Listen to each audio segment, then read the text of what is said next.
10, 9, 8, 7, 6, 5, 4, 3, 2, 1.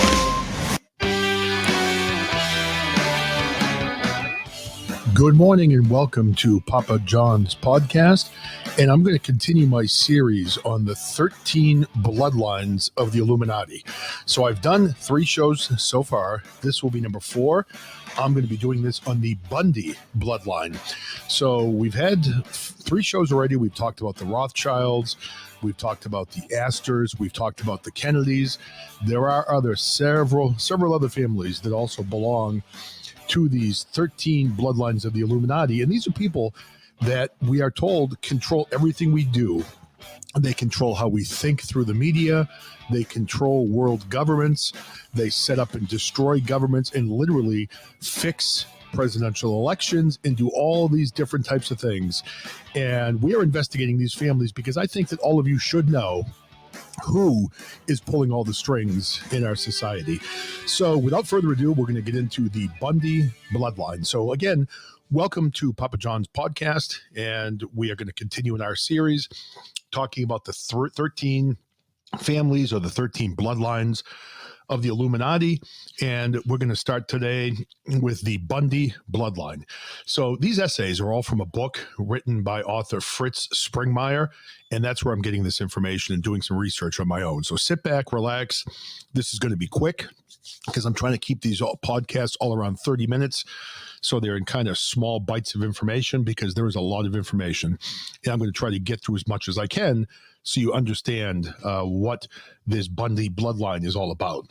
So who and what kind of families are allied with the top 13 Illuminati bloodlines?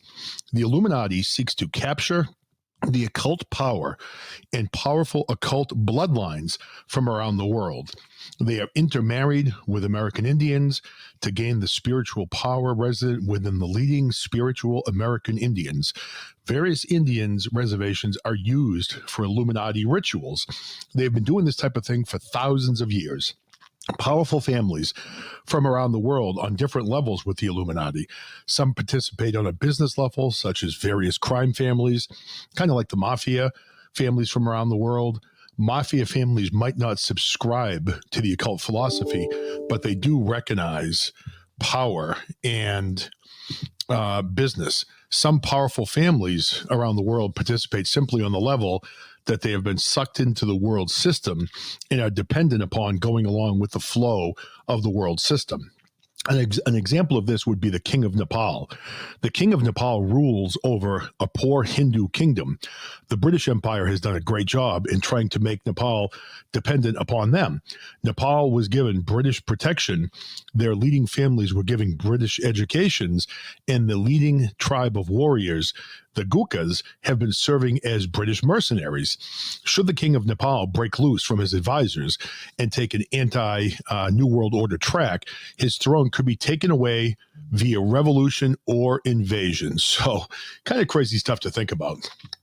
So the New World Order has the capacity to arrange for Indian Congress Party to invade or some other destabilizing factor. The British MI6 and the American CIA have also stationed assets and or agents in the country. However, the trump card in sucking in nations like Nepal is to create conflict like the Cold War and then apply dialectics. Many nations around the world have been forced to cozy up with the British and the Americans because of the Cold War. Secretly manufactured and secretly controlled international conflicts are a great way to take away the independence of some of the smaller nations. The King of Nepal has for many years feared invasions from either India or China. However, Switzerland has been afforded the luxury of not having to take sides in the Illuminati's secretly created wars because the bloodlines have had such total control over Switzerland for so many centuries. There is no need for Switzerland to participate in these dialectics. If families are powerful, but not in the Illuminati clique. They can be destroyed, such as Howard Hughes was. An example of this is how the Rothschilds progressively destroyed the Romanovs, who were a Russian imperial family. But the Romanovs were also an occult bloodline, so the Illuminati secretly took children of the imperial family to serve as breeders for the Illuminati, so that the Illuminati could channel into the Romanovs' occult blood in their bloodlines. The families that control Switzerland go back to Venice. Some of the Fariot families of the Byzantine have endured powerful lineages. The Venetian and Genoese banker international commerce families have produced some enduring, powerful lineages. Families from these groups have tended towards Satanism, Gnosticism, or cults that are not Christian. In this category, we can mention Darius Sylvanus of Venice. Note also the Warburgs, who work so closely with Rothschilds, are descendants of Abraham Del Banco, an old banker in Venice. The Warburgs, in turn, are related to the Rosenbergs of Kiev, Russia. Some of the old aristocratic Russian occult bloodlines were the first to financially help Hitler's fledgling party. So the powerful bloodlines diversify into last names, but some of them still have enough visibility that they can be halfway tracked by their modern names. For instance, the Cabot family of Boston are descendants of Sebastian Cabot, who was born in Venice. Sebastian Cabot was the father of John Cabot, was in turn descended. So there are a lot of these different families that you can go into, but today's focus is going to be on the Bundy bloodline. So I want to get into talking about the Bundy bloodline. We're at about 6 minutes so far. And like I said, I want to keep this within 30 minutes. So I'm going to try to give you as much information as I can about the Bundy bloodline and just kind of give you some information about who they are and what they've been involved in. Okay. And there's one that, if you haven't heard this in my previous podcast, that is going to shock you and it's going to get you right away. So, much of the work that this gentleman did was to uncover the evil works in darkness that collaborate to destroy the Christian faith.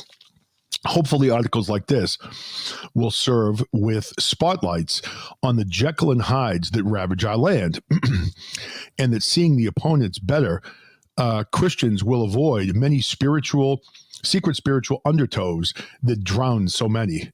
In the 1880s, one of the famous criminals was a serial killer, or actually, in the 1980s, was one of the most famous criminals was a serial killer named Ted Bundy, Ted Theodore Bundy. It is not publicly known why he killed so many innocent victims.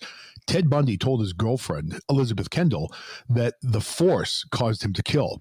Bundy's confession to her was given after his final arrest in Florida. Elizabeth wrote down his confession and gave it to her over the phone. Ted said, "I don't have a split personality. I don't have blackouts. I remember everything I've done, like Lake Samarish. We went out to Farrell's for ice cream after eating hamburgers. It wasn't like I had forgotten or couldn't remember, but it was just over, gone. The force wasn't pushing me anymore. I don't understand it. The force would just consume me." This came from The Phantom Prince, My Life with Ted Bundy. The force is the very term that high-level Satanists use to describe the power that they believe in, which they believe can be used for either good or evil. The movie Star Wars surprisingly used the Illuminati's term, the Force, which up until that time had been reserved for esoteric use by Satanism and the occult. That is part of the plan to take the occult and its goals and instill it into the public's thinking and goals, so that the conspiracy becomes an open conspiracy, with the general public promoting the drive towards witchcraft as the world religion and one world government. Wow. I'm sorry, but that absolutely freaks me out. I'm not sure how you all feel about that. Ted Bundy, one of the most notorious serial killers in the history of the country and the history of the world, is tied to the Bundy bloodline. And he used the term, the force, being that Satanists believe that all people have either an evil or good force that comes into them.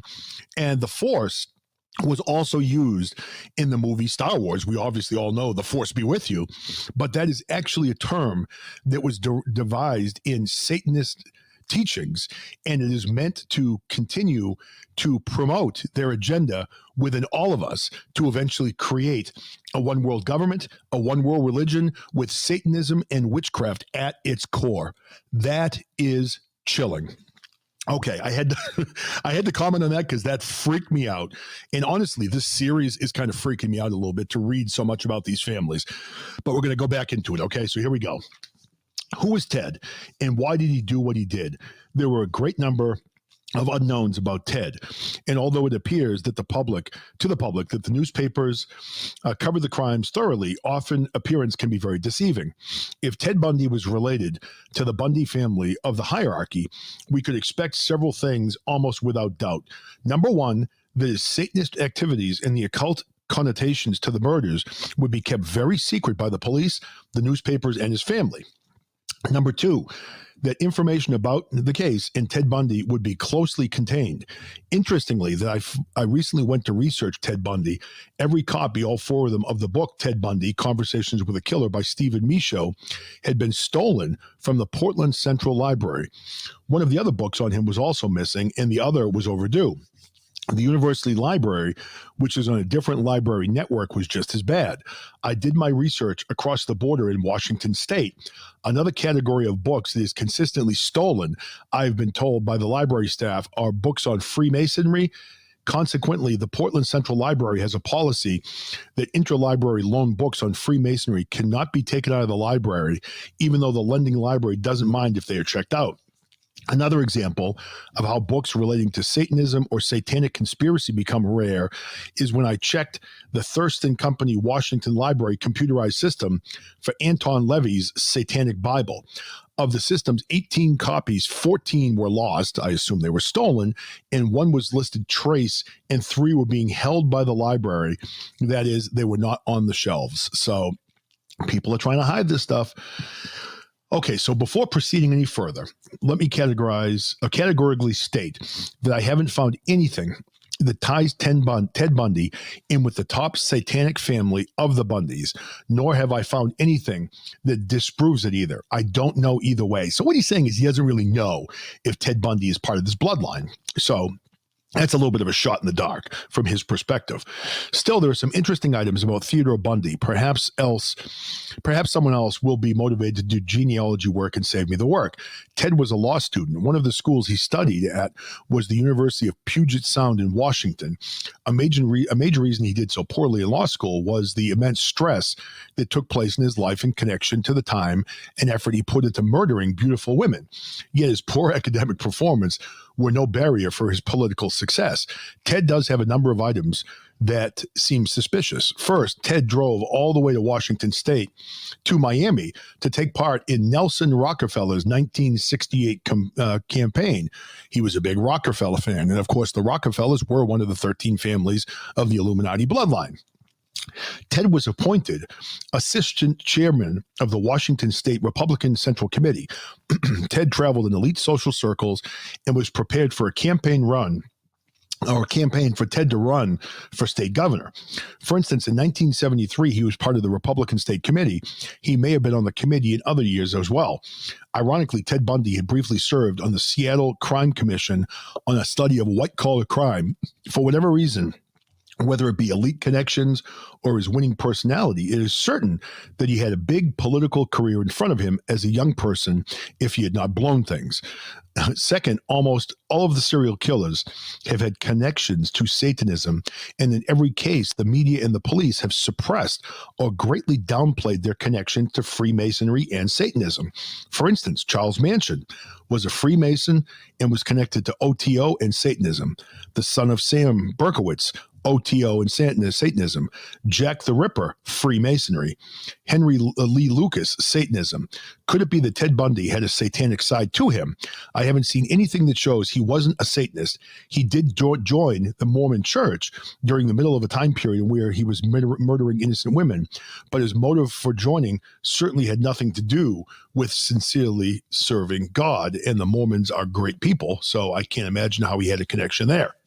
So I've learned that Ted had no interest in astrology. Perhaps the closest person to Ted Bundy, his longtime friend Elizabeth Kendall, wrote in her book that The Phantom Prince of My Life with Ted Bundy, that she did not know why he brutally killed so many women. She was aware that he liked bondage-type sexual arrangements, but the inner workings of Ted's mind were a mystery to her. And Ted was capable of making some of the biggest lying and yet coming across totally honest. The type of lying that goes on every day by the Illuminati members, who as a habit make bold-faced lies to the public. Ted Bundy was adopted by his father, Johnny Bundy, who was a dentist in the northwest area of Washington State. What is the main branch of the Bundys, which we are speculating that Ted might be or might not be tied to? The original Bundy family came to the New World in 1635 to Boston, Missouri. A few years later, they moved to Taunton, Missouri. A large branch of these Bundys went to Connecticut, and later a few on to New York. Another group of colonial American Bundys were in North Carolina. The particular member of the Bundy family that are prominent in the New World Order today are the ones that have inherited the position of authority over the family if Satan traditions have been followed. The Bundy family was an old American family that was part of the Eastern establishment, but with only a few exceptions like Congressman Solomon Bundy. In the early 19th century, the family had only come into the public eye during the 20th century. This family also surfaces in not so prominent places too. Two of the key early Watchtower Society leaders were Bundys. These were Walter H. Bundy, who went with Charles Taze Russell to Great Britain on his May 29th through 31st, 1909 trip, and Edward Bundy, who worked at the Bethel headquarters at the turn of the century and traveled around the U.S. for the Watchtower Society from 1906 to 1910. The following is my own who's who of the Bundy Illuminati family. All right, so we're going to get into this. We've got like 15 minutes left. So I'm going to introduce some of these people so we know who they are and go into a little bit of a description and get as much information as I can into all of you in the next few minutes. Okay, so let's see. I've got a whole list here. I'm going to probably read through this list and then go into a little bit more detail. So here we go. This is going to be a lot of names thrown at you, but I think it's important for us to get all this information out. So who's who in the Bundy family? We have Eric Bundy, placed in charge of prisoner Howard Hughes. How about that? By the Illuminati family of the Onassis. And we'll talk more about that later. We have Eugene Bundy, who was a lawyer, born in 1889. Actually, he was a lawyer and a judge from 1889 to 1896. We have Frederick McGeorge Bundy, who is a member of the Skull and Bones Society out of Yale University. We have Harriet Lowell Bundy, married a Skull and Bones member, Gasper D'Angelo Berlin. So hopefully I got that name somewhat close. All right, then we've got Harvey Hollister Bundy, again, a member of the Skull and Bones Society. He was a special assistant to the Secretary of War Stimson, who was also a member of the Skull and Bones, law clerk for Justice Oliver Wendell Holmes, key Pentagon man on the Manhattan Project, and he was also the U.S. Sugar Equalization Board chairman of the member of the Panama Railway Corporation. So he was involved in a lot of different government agencies. We've got Harry W. Bundy, who is a Mason, a Satanist, and a chief adept, 9% of some group called SRICF. And honestly, I don't know what that is. We've got Harvey Hollister Bundy Jr., a possible initiation in one of the other Yale secret societies. He was a well-known banker. We have Catherine Lawrence Bundy, the daughter of Harvey Hollister. We have Mick George Bundy, who was born in 1919 and a member of MJ-12, also a member of the Skull and Bones Society out of Yale. He worked for the President Ford Foundation. He was a Bilderberger, a special assistant to President Kennedy's and Johnson's on national security affairs, and again, also a national security advisor. All right, so we've got Robert Bundy. Robert Bundy, born in 1917. Actually, Robert Bundy edited images of the future, the 21st century and beyond. So they mention Robert Bundy, and then they go into William Putnam Bundy, who was born in 1917 and also a member of the Skull and Bones Society. So they've got some other prominent Bundys listed. I'm going to run through these names, and then we'll get into a little bit more about the Bundys before we end this podcast. So we've got some other prominent Bundy names. That includes Charles Allen Bundy. He was a formation executive, manager of several companies, president of Springs Foundation, member of several different Rotaries, tourism clubs, and a member of the Methodist Church as well. We've got Charles H. Bundy. He was the secretary of the Frost Foundation. Charles W. Bundy, secretary of the Cornelius Foundation. Edward Bundy, a business executive, Cornell University, Century Associate. Hezekiah Sanford Bundy, a congressman, a lawyer, and Jonas Mill Bundy, founder and ed-in-chief of New York Evening Magazine, and he was a close friend of President Garfield, and he got his law degree from Harvard. We've also got Omar Bundy, who went to West Point, General William Edgar Bundy, a U.S. attorney. So you can just see through this Bundy family, there's a lot of power, a lot of connections with secret societies such as the Skull and Bones and Freemasons. So it's kind of crazy. All right. I'm not going to be able to break down in detail every member of the family, but I do want to talk about this. There's a paragraph on what is so powerful about the Bundys. Most Americans would not recognize the Bundy family as a powerful elite family. However, during recent years, two Bundy brothers held the key positions that controlled most of the information that was fed to United States presidents during the Kennedy and Johnson administrations. When Johnson took over after JFK was assassinated, McGeorge Bundy was in the key position of National Security Advisor to determine what the president did and didn't hear. His brother was in a key State Department position. Both Bundy brothers were also fraternal brothers of the Illuminati Order of the Skull and Bones. Interestingly enough, Jonas Mills Bundy, who was born in 1835 and died in 1891, was a key advisor to President Grant, President Garfield, President Chester A. Arthur. McGeorge Bundy and his brother William P. Bundy have been important CF&R and important Bilderberger positions. We've heard that name quite a bit, Bilderberger. Then itself, it makes it clear that the position and power of these two men is extensive. McGeorge Bundy sat on MJ-12, which is the Council of Wise Men that rule the United States, can be seen C.B. Wise as Serpent Chapter 2.13 for an explanation as to what MG12 is in its documentation. So you may want to look up MJ/12 or -12 and look up what that entire group is about if you want to dig in deeper and do a little bit more research. So the United States has been the most powerful nation overall on earth, and without a doubt, McGeorge has had both great public known and great secret power. The three most prominent Bundys to write history are about Harry Hollister Bundy, William Bundy, and McGeorge Bundy. We will now take a look at these three along with Eric Bundy, who were given a key position in a sinister plot to steal all wealth and power from Howard Hughes and Harry W. Bundy, who was the chief adept of one branch of the Illuminati. So I know that's a lot of confusing read, but it kind of gives you an idea of how powerful these people really were. And it really digs into just, how much influence they had over the president and other major people. So I'm going to try to go through these people really quick, and then I'm going to wrap this thing up. So let me try to read quickly. Bear with me, everybody. And I'm going to try to get as much of this in as I can. All right. So William P. Bundy. William P. Bundy started out his career in 1947 working for Covington and Burling, which is a firm that represents many of the Illuminati of Washington, D.C. Covington and Burling appear to have been a conduit for the Illuminati to create left-wing political movements in the U.S. In 1951, he quit Covington and Burling to begin openly working for the CIA as an analyst and then as an assistant to the deputy director of the CIA. His job as assistant required him to get atomic energy clearance. In 1953, Joe McCarthy had caught on to the New World Order.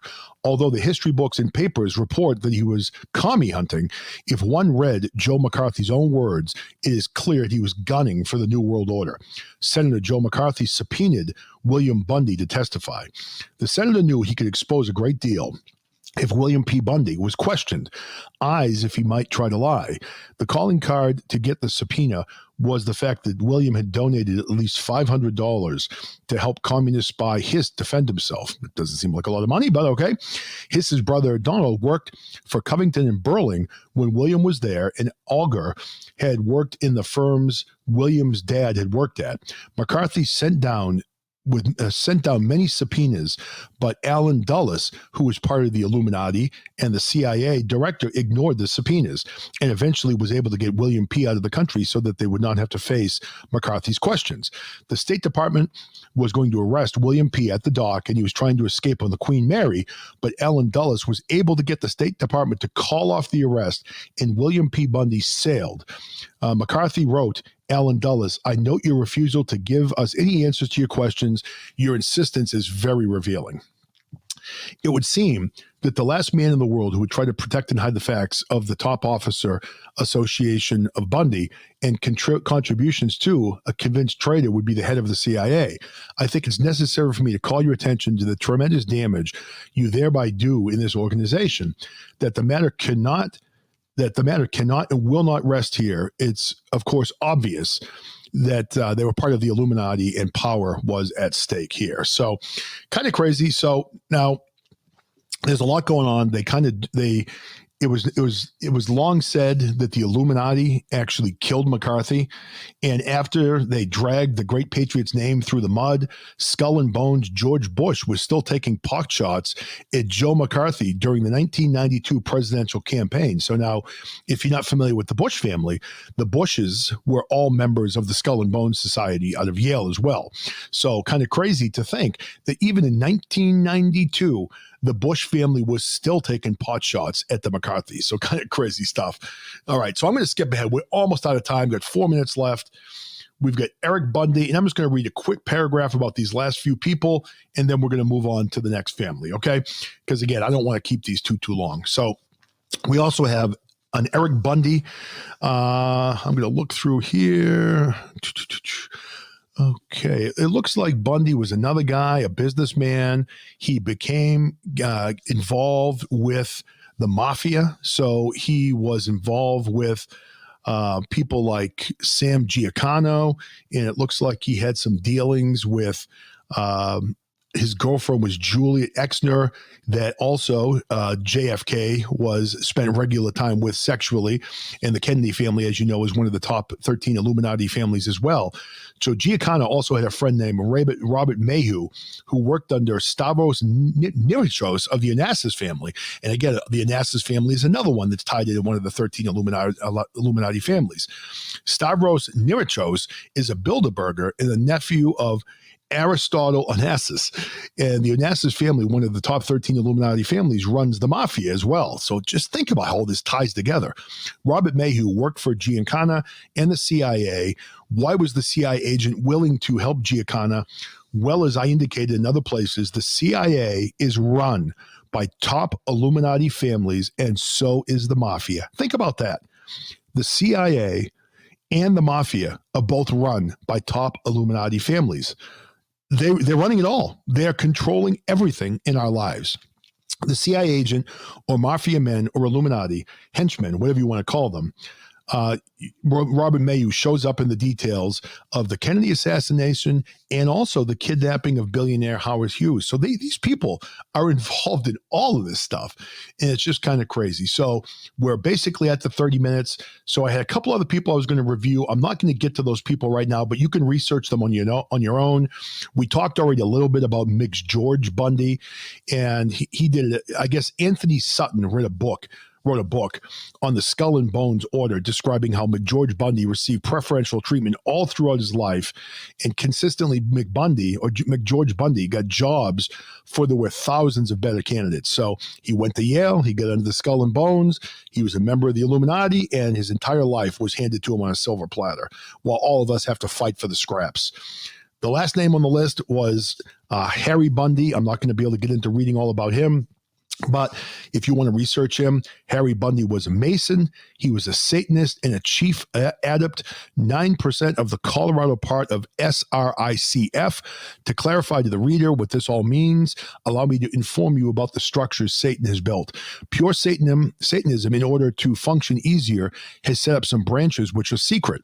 But if the public hears these branches, they have a veneer of respectability. Dr. Wynne Westcott, a famous Satanist and supreme magus of SRIA, wrote the rare book history of the Societas, I don't even know how to pronounce this, Rosicruciana in Angelina.